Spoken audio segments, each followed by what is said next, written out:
Have you ever stopped to think about what makes a fantasy world feel, well, real? Today, we're going to do something a little different. We're going to smash together two things you probably never thought belonged in the same sentence: mythic beasts and grammar. And trust me, the result is a world with this incredible, totally unexpected depth. Seriously, think about it for a second. When you're deep in a book or a game, what's the thing that really hooks you? Is it the giant sprawling maps, the huge epic battles, or is it, something a little deeper? Now, a lot of you are probably thinking, it's the monsters. Duh! The dragons, the krakens, all those awesome creatures. And yeah, you're not wrong, but that's only part of the puzzle.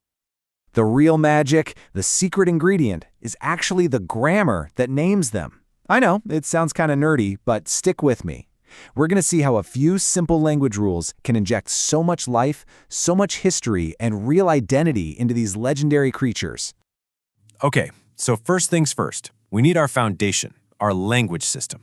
We're going to call this the Arreqqana gender code. And the core idea here is super cool. Names aren't just random labels. No, they're a direct expression of who or what you are.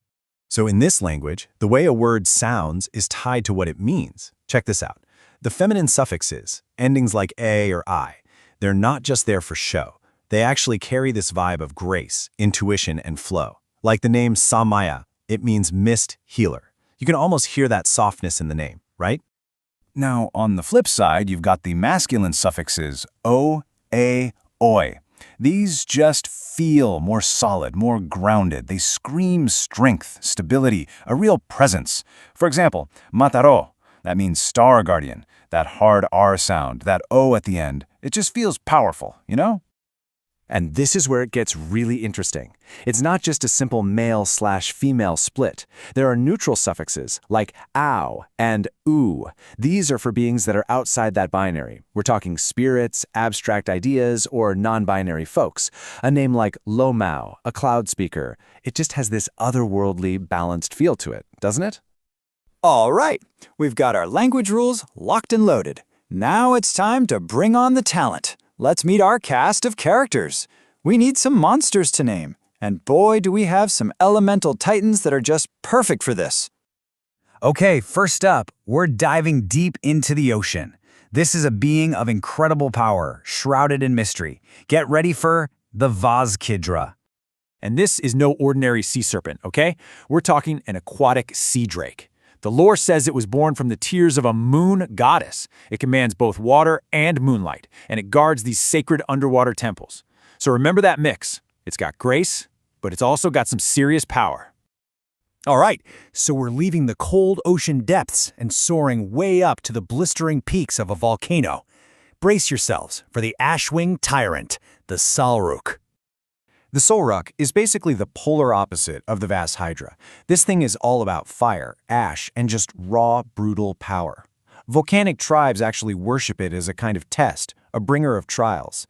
Its roar alone can make volcanoes erupt. We're talking pure, untamed force here. Okay, we've got our language, we've got our beasts. Now for the really fun part, the great synthesis. Let's put them together. This is where you're going to see the world building just click. Let me show you how this works. We can take a prefix for the region, right? So for the Salruk's fiery desert home, we'll use Za.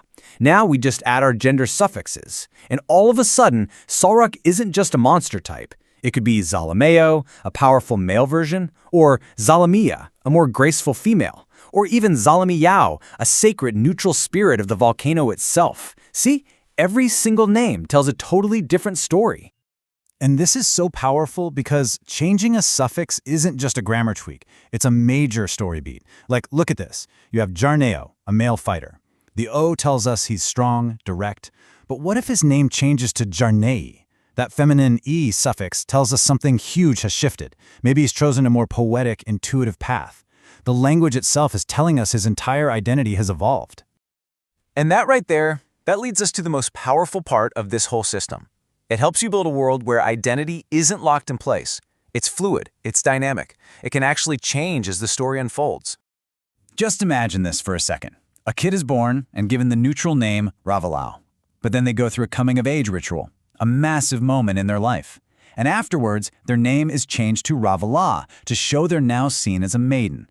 The character's journey, their growth, is literally baked right into their name. How cool is that? And really, that's the whole point.